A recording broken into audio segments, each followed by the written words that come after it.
Hey, salut la compagnie. Alors, qu'est-ce qui s'est passé? Je vous ai abandonné. Et oui, c'est vrai que je ne fais plus trop de vidéos sur ma chaîne. Je suis très peu présent, je suis désolé, mais me revoilà, je suis de retour du futur. C'est vrai, je m'absente souvent, mais je reviens toujours. Et je suis de retour pour vous parler, pour vous partager mon top 10 films de l'année 2024. Je sais, j'arrive complètement après la bataille. Tout le monde a déjà sorti son top 10 depuis plus d'un mois.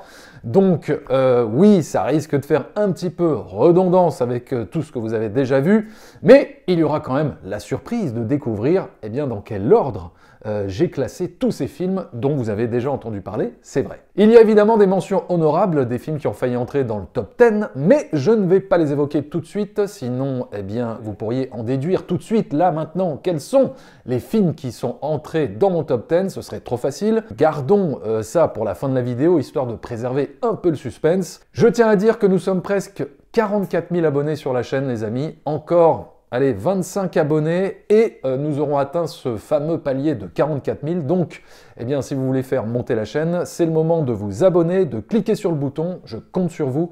L'humanité compte sur vous. Voilà, sans plus attendre, on va tout de suite se lancer dans ce top 10 dans mes 10 films préférés de l'année 2024. Et on commence bien évidemment par le numéro 10. Et le numéro 10, c'est un ex-aequo entre Horizon, chapitre 1, et le film Conclave.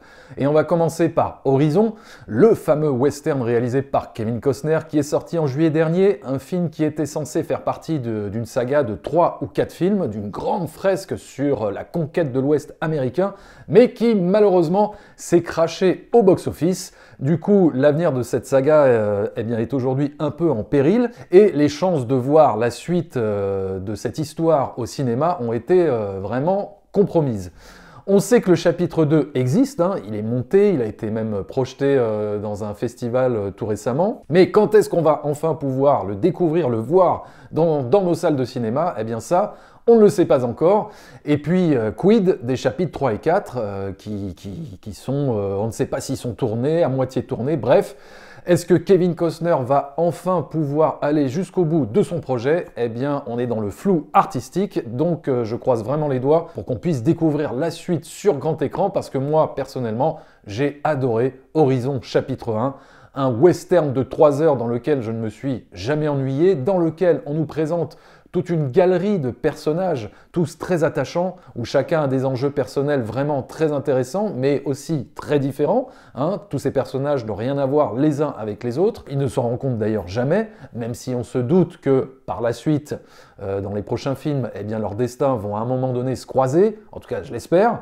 Mais en tout cas, pour l'instant, ces personnages vivent leur propre histoire, tout en ayant quand même le même objectif, à savoir trouver le salut en atteignant cette fameuse terre promise que le film nous vend dès le début, ce fameux Horizon. Kevin Costner nous plonge dans un Far West complètement immersif grâce à un tournage en dur, en réel, c'est du tangible, avec des images d'une beauté absolument saisissante, une mise en scène qui conjugue à la fois l'immensité des paysages avec l'intimité de chaque personnage. Tout ça frappé d'une grande sensibilité, accompagné d'une merveilleuse musique de John Debney qui fait très cinéma des années 90, mais qui, moi, m'a totalement embarqué. C'est beau, c'est authentique, c'est touchant. Bref, j'ai beaucoup aimé Horizon, même si, oui, en l'état, ça ressemble à un long épisode introductif, comme on pourrait le voir dans un pilote de série télévisée. Mais je suis sûr que quand on reverra ce film à l'aune de toute cette saga de 3 ou 4 films, ce chapitre 1 sera mieux apprécié. Donc oui, il me tarde de poursuivre l'aventure vers l'ouest et de savoir ce qui va arriver à tous ces personnages. Et en numéro 10 toujours, c'est un ex-aequo avec le film Conclave, superbe thriller sur les luttes de pouvoir au sein du Vatican, avec un casting 4 étoiles, Ralph Fiennes, Stanley Tucci, John Lithgow et Isabella Rossellini. Pour moi, Conclave, c'est l'un des meilleurs scénarios de l'année, si ce n'est le meilleur. Voilà, on est dans une sorte d'immense huis clos au sein du Vatican, comme ça, où les personnages sont confinés pour élire le prochain pape, et chacun va y aller de son influence pour favoriser leur candidat idéal, ou carrément se désigner comme le digne successeur de ce pape récemment et mystérieusement décédé. Donc, on va suivre tout ce beau monde, avancer leurs pions au milieu d'une intrigue de jeu de pouvoir et d'une élection déterminante pour l'avenir du monde. Mais est-ce que tous ces gens sont vraiment moralement irréprochables? Sont-ils corrompus? Montrent-ils tous leur véritable nature? Ne sont-ils pas guidés avant tout par leur idéologie qui va finalement obtenir l'adhésion de tous pour gagner l'élection? Voilà à peu près toutes les interrogations que le film distille tout au long d'un scénario absolument palpitant et avec une mise en scène sobre mais très immersive qui nous plonge dans une atmosphère mystérieuse, feutrée et prenante où chacun semble cacher son véritable jeu. Ralph Fiennes d'ailleurs joue son personnage de manière très en retrait, ce qui nous permet de douter pendant tout le film de ses véritables intentions. Et comme je le disais, le scénario est très bien ficelé avec une mécanique d'écriture qui nous emmène de révélation en révélation et donc nous fait passer d'une fausse piste à une autre jusqu'à un final inattendu et assez culotté que moi personnellement j'ai beaucoup aimé.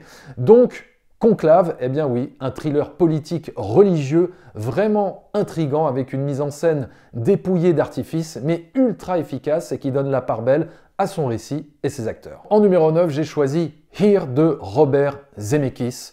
Encore un film qui a été complètement boudé, mal vendu, mal marketé, mais qui méritait pourtant beaucoup plus de succès. Here, c'est un film avec un défi de mise en scène complètement fou et audacieux, à savoir faire un film avec un plan fixe pendant 1h30 dans le salon d'une maison et raconter l'évolution de la vie humaine, tout simplement. Donc c'est quand même assez unique. Voilà, des dinosaures jusqu'à nos jours.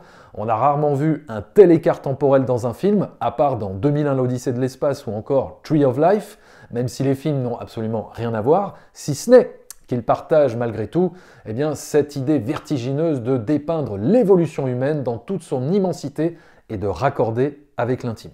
Donc rien que pour ça, le film vaut le détour, et puis voilà, c'est une proposition de voyage incroyable, même si on ne bouge jamais d'endroit, et c'est d'ailleurs là tout le paradoxe du film, mais qui est juste incroyable, c'est de faire un grand voyage à travers le temps sans jamais bouger de lieu, sans jamais changer de valeur de cadre.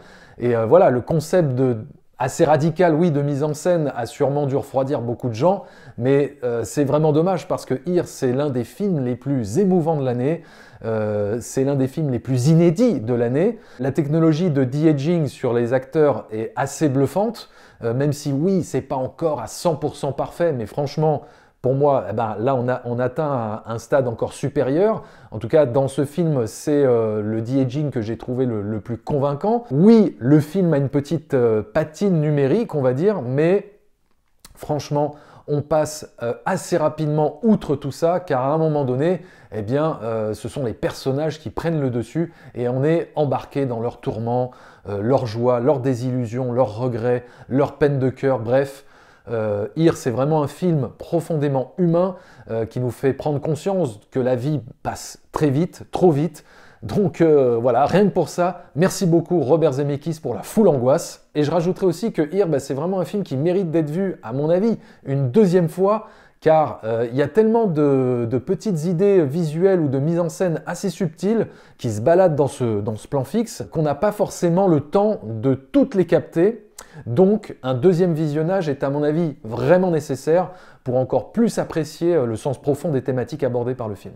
En numéro 8, j'ai choisi L'amour ouf de Gilles Lellouche avec François Civil et Adèle Exarchopoulos, deux acteurs superbes, mais les véritables stars du film pour moi sont surtout Mallory Vanek et Malik Frika qui jouent les mêmes personnages mais à l'adolescence dans une première partie de film absolument magique. C'est d'ailleurs cette première partie qui est la meilleure à mon sens parce que j'ai envie de vous dire qu'est-ce qu'il y a de plus beau et de plus touchant qu'un premier grand amour d'adolescence.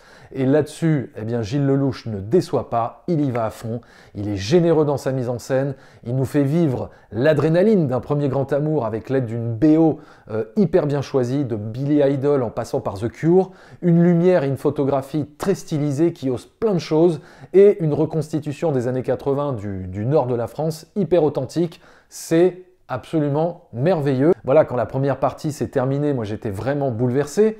Alors la deuxième partie n'est pas aussi mémorable et impactante que la première, mais elle est quand même très réussie. Alain Chabat par exemple aussi est génial dans le rôle du père, faussement sévère, mais hyper attendrissant. J'ai beaucoup aimé le dénouement de l'histoire. Bref, ça fait du bien quand le cinéma français se lâche un peu formellement, sans pour autant négliger la dimension humaine de son scénario. Numéro 7, Emilia Pérez de Jacques Audiard. Et là, évidemment, on est devant un film problématique, puisque ce film a été couvert de louanges depuis sa présentation à Cannes, mais la carrière du film a, opéré une sorte de virage à 180 degrés depuis quelques temps, là, et a complètement changé de tempo, puisqu'il est en train de vivre une descente aux enfers assez incroyable, à cause de son actrice principale, Carla Sofia Gascon, qui a tenu des propos racistes, extrémistes et assez problématiques sur les réseaux sociaux, des propos qu'elle a tenus avant de faire le film, mais quand je vois tout ce bashing que le film est en train de se prendre, je tiens quand même à dire un truc, c'est que même si l'actrice est une grosse conne, et oui, on peut le dire, on peut le souligner, eh bien, c'est pas une raison pour boycotter tout un film et de sanctionner le travail de toute une équipe et l'implication de plusieurs centaines de personnes. Oui, l'actrice principale a dit de la merde, mais j'ai envie de vous dire que si vous épluchez le CV moral de n'importe quelle personne qui a travaillé sur n'importe quel film, eh bien vous trouverez forcément à un moment donné, et oui, dans la vie de cette personne, quelque chose de pas forcément très glorieux. Voilà, qui nous dit que l'ingénieur du son qui a travaillé sur le film, par exemple, n'est pas un gros connard, raciste, misogyne, tout ce que vous voulez. Et donc qu'est-ce qu'il faudrait faire une fois que tu aurais découvert ça, une fois que le film serait terminé, après coup, voilà, que faire du film? Bon, c'est pour ça que moi je trouve qu'il y a quand même une sorte d'hypocrisie quand même autour de ce film, autour de ça, parce que je vois tout le monde s'emballer pour boycotter Emilia Pérez et vouloir absolument le voir échouer aux prochains Oscars notamment. Je trouve ça vraiment nul. Voilà. Que l'actrice assume ce qu'elle a dit, évidemment, oui. Voilà. Qu'elle assume le saut de merde qu'elle se prend, c'est normal, c'est le jeu, je peux le comprendre. Mais jeter à la poubelle tout un film à cause d'une déclaration de merde d'une actrice, non, ça... je trouve ça complètement nul. Et puis j'ai le Blu-ray 4K d'Emilia Pérez, voilà, je suis pas prêt de le jeter à la poubelle à cause d'une déclaration d'actrice à la con. Bref, tout ça pour vous dire que si on met de côté toute cette polémique, eh bien, Emilia Pérez a été pour moi un sacré morceau de cinéma que je place directement dans le top 3 des meilleurs films de Jacques Audiard. Et oui, voilà, j'ai beaucoup aimé parce que déjà c'est un point de départ scénaristique hyper intéressant avec cette histoire de narcotrafiquant mexicain qui décide de changer de genre pour devenir une femme. Le sujet est passionnant parce qu'on a une évolution de personnage radicale qui donne lieu à une réflexion émouvante sur la rédemption, sur la volonté de se reconstruire, sur le poids du passé, etc. Voilà. Est-ce qu'on peut se débarrasser de ces anciens démons et faire complètement table rase du passé, de qui on était? Voilà. Est-ce qu'en changeant de genre, on devient véritablement une autre personne? Voilà. Comment la réalité nous rattrape, etc. Plein d'enjeux dramatiques passionnants qui, moi, m'ont fait pas mal penser d'ailleurs à L'Impasse, avec Al Pacino, dans cette idée de vouloir effacer le criminel qu'on était, mais d'être malgré tout rattrapé par ces anciens démons. Voilà, Zoé Saldana et l'actrice Carla Sofia Gascon sont d'une profonde justesse, très émouvante. La chanson Papa m'a mis par terre, en pleurs. Donc oui, au-delà des polémiques et des mauvais accents mexicains, Emilia Pérez est un film puissant, émouvant et qui restera. Numéro 6, Le Comte de Monte Cristo. Et oui, encore un film français, ça fait déjà 3, et c'est pas fini, vous verrez. Le cinéma français en 2024 s'est plutôt bien porté, et avec Le Comte de Monte Cristo, eh bien, je crois qu'on a montré au monde entier de quoi on était capable en termes de grands spectacles populaires. Donc bravo à toute l'équipe du film et aux 2 co-réalisateurs d'avoir su adapter intelligemment cette œuvre immense, cet énorme pavé d'Alexandre Dumas, pour en faire un film palpitant, un film digeste de 3 heures, où chaque département a réussi à fournir le meilleur, que ce soit les costumes, la lumière, les décors, la musique, le jeu d'acteur, le montage. Bref, d'un point de vue technique, le film est pour moi une réussite à tous les niveaux. Et fait de ce Comte de Monte Cristo un grand spectacle romanesque, épique, émouvant. C'est beaucoup mieux que les récentes adaptations des 3 Mousquetaires, qui étaient complètement soporifiques pour moi, mais qui sont pourtant scénarisés par les mêmes réalisateurs que le Comte de Monte Cristo. Mais ces 2 films-là étaient à mon sens trop théâtrales dans le jeu d'acteur et quand même aussi assez brouillons dans sa mise en scène. Et puis que dire de Pierre Ninet qui est absolument parfait dans son rôle pour retranscrire à merveille ses émotions contradictoires à travers un personnage à la fois torturé et charismatique. D'ailleurs, tout le reste du casting est vraiment ultra convaincant. Je n'ai qu'une petite fausse note dans ce film, et c'est un peu dommage, mais c'est le combat final entre Edmond Dantès et son ennemi, qui est, à mon sens, un peu trop brouillon dans sa réalisation et qui n'a pas le souffle épique ou la puissance dramatique qu'il aurait dû avoir pour vraiment terminer le film sur un climax émotionnel digne de ce nom. Mais bon, franchement, voilà, ce n'est que quelques petites scories légèrement décevantes à côté de 3 heures de film vraiment grandiose. Donc, chapeau à toute l'équipe du film et vive le patrimoine français. Et voilà, on arrive dans le top 5, dans mes 5 films préférés de 2024. Et en numéro 5, j'ai choisi La Zone d'intérêt, le film réalisé par Jonathan Glazer, qui avait fait grand bruit au Festival de Cannes 2023, et qui nous raconte la vie quotidienne du commandant du camp de concentration d'Auschwitz et de sa famille, tout ce joli monde de nazis qui coule des jours heureux et tranquilles en vivant juste à côté d'un camp de la mort, où des centaines et des centaines de personnes sont exécutées, gazées ou brûlées dans des fours crématoires tous les jours. Le film est absolument inoubliable de par son parti pris de mise en scène ultra radical, qui est de ne jamais nous montrer ce qui se passe à l'intérieur du camp de concentration, mais de tout jouer sur le hors-champ et de tout suggérer par le son et les cris de terreur, histoire de laisser l'imagination du spectateur travailler et combler les manques en se projetant lui-même les images les plus horribles qui soient. La grande force du film, c'est évidemment de jouer en permanence sur le contraste horrible entre l'oisiveté de la famille allemande qui passe du bon temps dans leur jardin et l'horreur absolue que l'on entend derrière les clôtures. Une manière ingénieuse de raconter la banalité du mal qui caractérisait tous ceux qui ont participé de près ou de loin à l'Holocauste et qui se sont tout simplement accommodés à la solution finale qui aura tué 6 millions de juifs. On peut dire, c'est vrai, que le concept de mise en scène vampirise un peu tout le reste du film, comme ces personnages qui n'existent finalement qu'au service de la radicalité de la mise en scène. Voilà, c'est peut-être la seule faiblesse du film, mais en même temps, c'était aussi le propos, c'était aussi le but du projet cinématographique, raconter la vie banale d'une famille pour mieux dépeindre la nature humaine dans ce qu'elle a de plus sombre. Donc voilà, La Zone d'intérêt, c'est un film dur, expérimental, intelligent, puissamment évocateur, très dur à revoir, mais absolument inoubliable. Numéro 4, j'ai choisi encore un film français, enfin en tout cas pour moi, c'est un film français, The Substance, la claque formelle absolue de la réalisatrice Coralie Farja, qui nous livre ici un film coup de poing, un pur bonheur cinématographique, un des meilleurs body horror que j'ai vu depuis des lustres.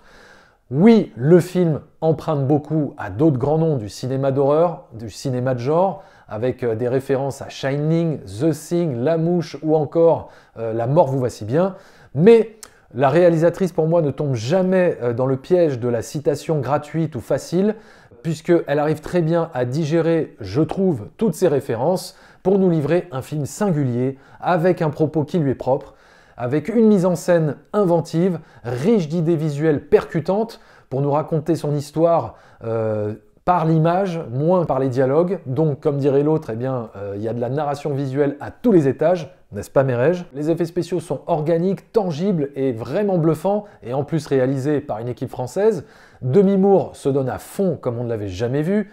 Il y a un jusqu'au boutisme graphique qui est aussi effrayant que drôle. Je sais que The Substance n'est pas considéré officiellement comme un film français, car il a été coproduit par une filiale anglaise du studio Universal, mais j'en ai rien à faire. Le film a été écrit, coproduit, réalisé par une Française. Coralie Farja, c'était son projet qu'elle a porté pendant des années. Le film a été tourné en plus en France avec une équipe française. Donc pour moi, The Substance, t'auras beau me dire ce que tu veux, est un film français, un putain de film de genre français qui t'en met plein la tronche et ça fait du bien. Alors ça y est, on arrive dans le top 3 de mes meilleurs films de l'année 2024 et c'est très drôle parce que finalement, les deux films qui vont suivre, vous verrez, sont complètement différents, mais partagent néanmoins un point narratif assez similaire puisque dans ces deux longs métrages, eh bien, nous avons un protagoniste féminin qui donne sa confiance et son amour à quelqu'un et qui, au bout du compte, eh bien, se retrouve trahi et abandonné au point de vivre un ascenseur émotionnel assez déchirant. Et pour ce numéro 3, eh bien, j'ai choisi le film Anora. Auréolé d'une palme d'or à Cannes, je ne m'attendais pas à voir ce type de film, je ne m'attendais pas à voir un film finalement aussi drôle, mais tout en étant aussi très dramatique. Voilà, j'ai totalement accroché à cette histoire, j'ai totalement été emporté par ce Pretty Woman en mode cauchemar. Je suis complètement rentré en empathie avec ce personnage d'Anora, joué par l'excellentissime Mickey Madison, qui selon moi mérite l'Oscar de la meilleure actrice. Plus que Demi Moore, oui oui. Je veux pas vous spoiler, mais la dernière scène du film, c'est d'une émotion, d'une justesse, d'une authenticité absolument fabuleuse, bouleversante. Et comme je disais, moi ce qui m'a touché, c'est vraiment cet ascenseur émotionnel que vit le personnage principal. On vit avec elle l'adrénaline de la promesse d'une nouvelle vie. Et même si oui, évidemment, on sent la banane arriver au bout de l'histoire, eh bien moi je me suis quand même laissé... je me suis laissé emporter, je me suis fait avoir par la naïveté de cet amour fulgurant, et puis je me suis fait avoir aussi par la désillusion la plus cruelle qui s'ensuivait. Voilà, j'avais juste envie de rentrer dans le film et de distribuer des tartes dans la gueule à tout le monde. C'est un film qui montre parfaitement le fossé qui existe entre les différentes classes sociales, parce que pour l'une, eh bien, cette histoire représentait l'engagement de toute une vie, alors que pour l'autre, eh ben, ce n'était que l'amusement de la semaine. Et voilà, et c'est ce décalage qui est absolument horrible, mais en même temps ultra pertinent. Et donc voilà, c'est pour ça que Anora, à mon sens, mérite des Oscars, et surtout l'Oscar de la meilleure actrice pour Mickey Madison, s'il vous plaît. Et pour le numéro 2, eh bien, c'est logiquement Dune 2. Voilà, Denis Villeneuve eh bien, confirme et transforme l'essai avec ce deuxième volet qui nous en met plein la vue, plein les mirettes et plein les oreilles et qui nous plonge encore plus dans les conflits qui agitent la planète Arrakis. Timothée Chalamet, avec son physique de crevette tout frêle, eh bien, il pète le charisme, il arrive à crever l'écran en se montrant à la fois inquiétant, trouble, calculateur et charismatique. Zendaya, c'est le cœur émotionnel du film. Elle aussi, elle vit un ascenseur émotionnel des plus redoutables quand elle s'aperçoit que son bien-aimé Paul Atreides abandonne ses principes au profit du pouvoir. La mise en scène, elle, est d'une élégance absolue. La photo, c'est du caviar. Les effets spéciaux sont invisibles, tout fait vrai. La scène où Paul Atreides monte pour la première fois le verre, eh bien c'est des frissons absolus. La musique de Hans Zimmer, surtout le love theme autour de Chani, te fait dresser les poils instantanément. C'est un deuxième volet beaucoup plus politique que le premier, beaucoup plus complexe. Les intrigues de pouvoir sont superbement bien racontées. C'est complexe, oui, et pourtant très limpide. On voyage d'un univers à l'autre, d'une famille à une autre, avec une grande fluidité dans la narration. Donc, bravo Denis Villeneuve pour avoir adapté ce monument de la science-fiction avec autant de sérieux, de bon goût, de sensibilité et avec autant d'ampleur. Donc juste, merci pour ce très très beau voyage. Et voilà, on arrive au numéro 1, à mon meilleur film de l'année 2024. Je pense que vous l'avez deviné, il s'agit bien évidemment de Megalopolis de Francis Ford Coppola. Un chef-d'œuvre totalement incompris et d'une puissance allégorique. Non, c'est pas vrai, je déconne. Je me suis fait chier comme un rat mort, je n'ai pas aimé ce film. Et je le regrette. Je le regrette parce que j'aurais voulu aimer ce film. J'aurais voulu même le mettre en numéro 1 de mon top 10 de 2024. Ça aurait fait plus stylé, plus original, mais non, je suis désolé. Je n'ai pas aimé ce film. Malheureusement, ce ne sera pas le cas. Donc, non, pour moi, le meilleur film de l'année 2024 est un film que j'ai vu 3 fois au cinéma, que j'ai vu 3 fois en Blu-ray 4K, et il s'agit bien sûr du mythique Furiosa.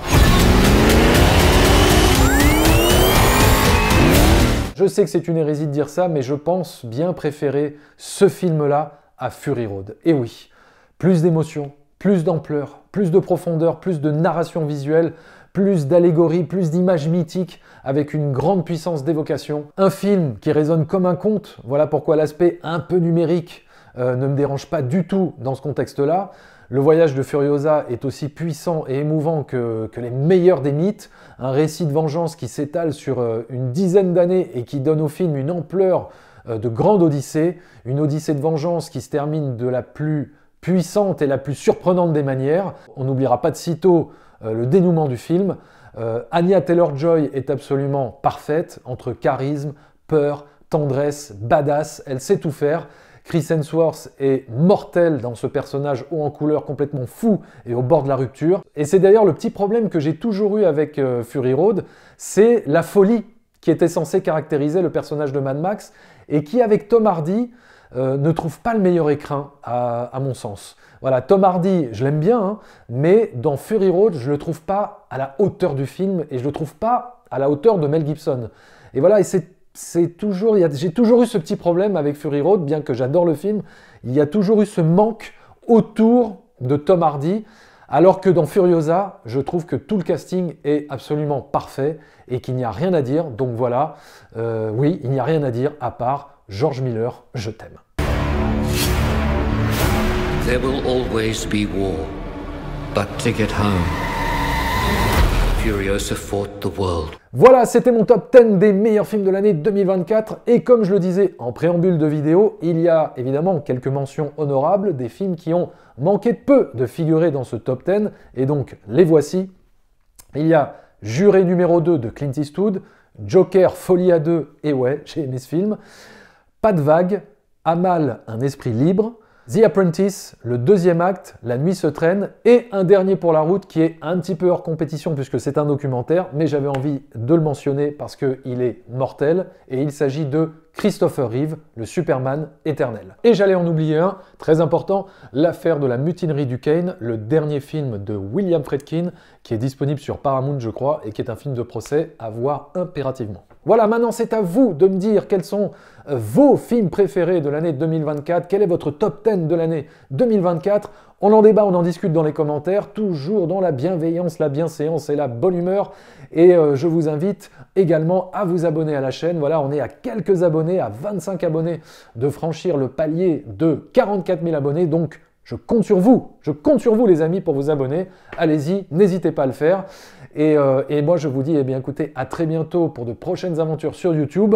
C'est vrai, je ne suis pas très présent sur la chaîne, mais je reviens toujours, vous avez vu, je suis toujours là. Et puis surtout, vous pouvez me retrouver sur d'autres chaînes YouTube où je participe à des lives, des émissions. Et d'ailleurs, je vous invite à aller sur la chaîne de Zoltan et pour découvrir notre toute récente rétrospective sur le grand réalisateur hollywoodien Billy Wilder. Voilà, en 3 parties. Pour l'instant, il y a 2 parties. La 3e partie arrivera très bientôt. Mais voilà, je vous invite à aller sur la chaîne de Zoltan et regarder notre rétrospective sur toute la carrière de Billy Wilder. Voilà, continuez à fréquenter les salles obscures et à très bientôt pour de nouvelles aventures. Ciao. Thank you. Good night.